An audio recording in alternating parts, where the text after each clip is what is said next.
राहुल गांधी कैसे अब खुलकर अपनी पार्टी की लाइन और लेंथ तय कर रहे हैं और आज उन्होंने क्या नसीहत दी है ये मैं आपको बताने जा रही हूं। मुसलमानों को लेकर एक नसीहत राहुल गांधी ने दी। पार्टी की बैठक चल रही थी और कहा कि अगर मुसलमान पर अत्याचार होता है तो बिना किसी झिझक के अल्पसंख्यक समुदाय की जगह मुसलमान का नाम लीजिए। कांग्रेस के अल्पसंख्यक विभाग की सलाहकार समिति की पहली बैठक में उन्होंने मुसलमानों के मुद्दे उठाने को कहा। साथ ही राहुल ने इस बैठक में मध्यावधि चुनाव कराने की भी बात की। उन्होंने कहा कि चुनाव हो जाएंगे 6 महीने के भीतर ही, 1 साल में सरकार गिर जाएगी, ऐसा दावा राहुल गांधी कर रहे हैं। वो ये कह रहे हैं कि आर्थिक हालात इस तरीके से बन रहे हैं इस देश में कि अब सरकार 1 साल में घुटनों पर आ जाएगी। अगर चुनाव मैनेज नहीं हुए तो अगले 1 साल में मोदी सरकार चुनाव हारने लगेगी। इस बैठक में यह बात तो साफ हो गई कि राहुल को मुस्लिम टैक्स से कोई दिक्कत नहीं, लेकिन सवाल यह कि क्या उनके सहयोगी दल राहुल के इस प्लान से सहमत होंगे, क्योंकि सबसे ज्यादा प्रॉब्लम अगर किसी को होगी तो उनके सहयोगी दलों को होगी, क्षेत्रीय दलों को होगी, जिनका वोट बैंक भी वही है जिस पर राहुल गांधी इस वक्त आंख गड़ाए बैठे हैं या सेंधमारी करने की कोशिश कर रहे हैं। लेकिन जो बड़ी बात है इस बैठक में वो ये कि अल्पसंख्यक शब्द कहना छोड़ दीजिए। अगर मुसलमान पर अत्याचार हो रहा है तो डायरेक्ट आप मुसलमान कहिए। और इसके साथ ही साथ राहुल गांधी जो रोज दोहरा रहे हैं, उन्होंने फिर दोहराया कि ये सरकार बहुत संकट में है, ये सरकार गिरने जा रही है, 6 महीने के भीतर दोबारा चुनाव होने जा रहे हैं। अब हर्षवर्धन जी, पहली बात जो मुसलमानों को लेकर डायरेक्ट कही है राहुल गांधी ने, ये तो सीधा है कि राहुल अब एक लाइन पर चलना चाहते हैं, कांग्रेस एक लाइन पर चलना चाहती है और मैसेज देना चाहती है कि हम मुसलमान वोट बैंक के लिए आगे बढ़ेंगे और उसके लिए हम सीधा बोलेंगे, किसी लाग लपेट पे नहीं जाएंगे।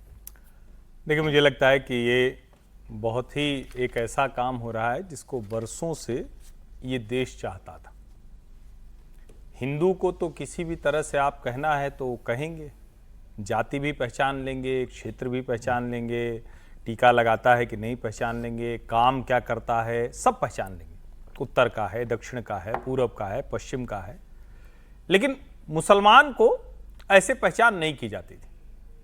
अच्छा है अगर स्वयं श्रीमान राहुल गांधी कांग्रेस पार्टी के जो भी कह लें विरासत को आगे ले जाने वाले, तो एक चीज होगी कि अब मुसलमान यानी अगर पीड़ित तो होगा तब भी मुसलमान कहा जाएगा और अगर कहीं पीड़ा देगा तब भी मुसलमान कहा जाएगा। एक पक्षी नहीं चलेगा ना। तो अब अगर आतंकवादी कोई होगा तो फिर वो भी कहा जाएगा।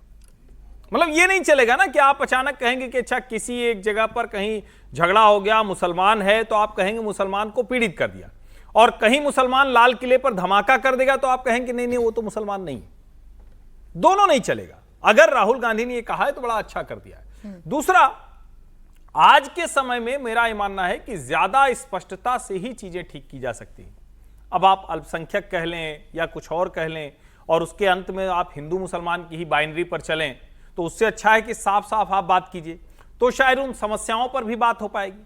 और राहुल गांधी अगर ये कह रहे हैं तो इसको यूं समझना चाहिए, आपने कहा कि उनके सहयोगियों के लिए उस पर निशाना गड़ाए बैठे हैं। नहीं नहीं, निशाना गड़ाए नहीं बैठे, वो पूरी तरह से कब्जा के बैठे हैं। तेलंगाना, कर्नाटक से लेकर जो देश के हर हिस्से में पहुंचे हैं, वो एकमात्र नेता अगर कोई है इस देश में मुसलमानों का तो वो कांग्रेस पार्टी, राहुल गांधी, प्रियंका गांधी, और कोई नहीं है। और सारे लोग उसके जिसको कहते हैं ना कि वो सब वर्टिकल है, वो जो ऊपर बैठा हुआ है वो राहुल गांधी है। और मुझे लगता है कि राहुल गांधी की अच्छे से समझ में आ गया। अभी अभी तो ताजा ताजा वो केरलम के मुख्यमंत्री पद पर अपने जो कांग्रेस का नेता है उसको बिठा कर आए, जो नेता वंदे मातरम पर खड़े होने को तैयार नहीं है, वीडी सतीशन, जो सबने वीडियो देखा उसको राहुल गांधी को अंत में याद आया तो उठाना पड़ा।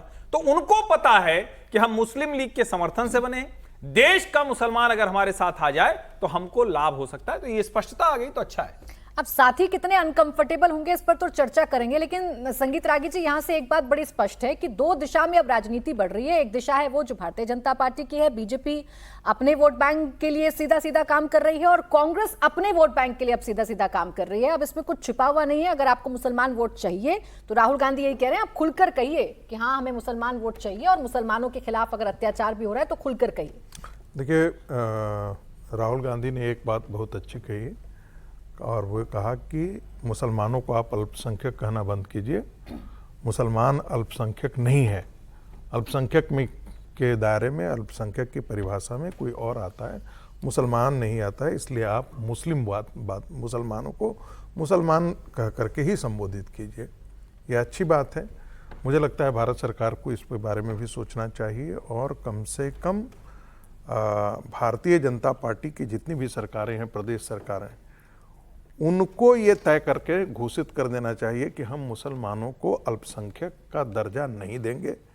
ये सारी चाहे वो बंगाल के अंदर हो, चाहे वो आसाम के अंतर्गत हो, चाहे वो धामी का प्रदेश हो, चाहे मध्य प्रदेश हो, पहला काम भारतीय जनता पार्टी के सरकारों को चाहिए कि वो मुसलमानों को अल्पसंख्यक दर्जा देना बंद करें। और मैं ऐसा करने में उनको कठिनाई इसलिए भी नहीं होगी क्योंकि संविधान में कहीं भी अल्पसंख्यक की परिभाषा नहीं दी हुई है।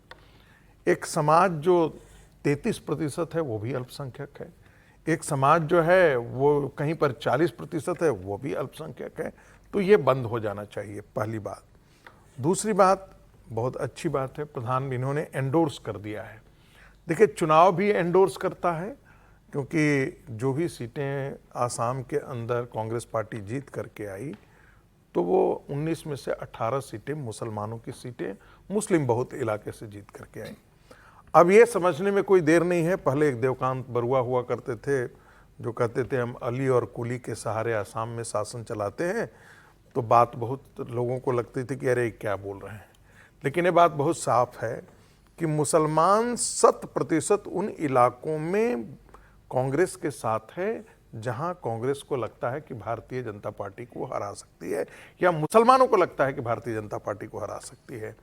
तो जो प्रधानमंत्री कहते थे कि ये मुस्लिम लीग ही है, मूलतः राहुल कांग्रेस मुस्लिम लीग के आइडियोलॉजी पर चल पड़ी है।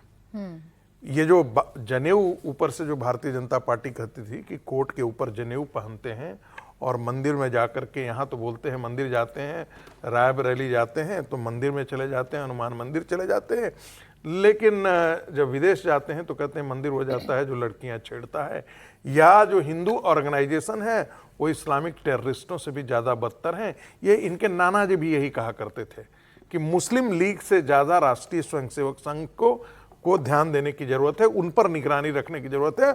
और इस बाबत उन्होंने देश के मुख्यमंत्रियों को पत्र भी लिखा था।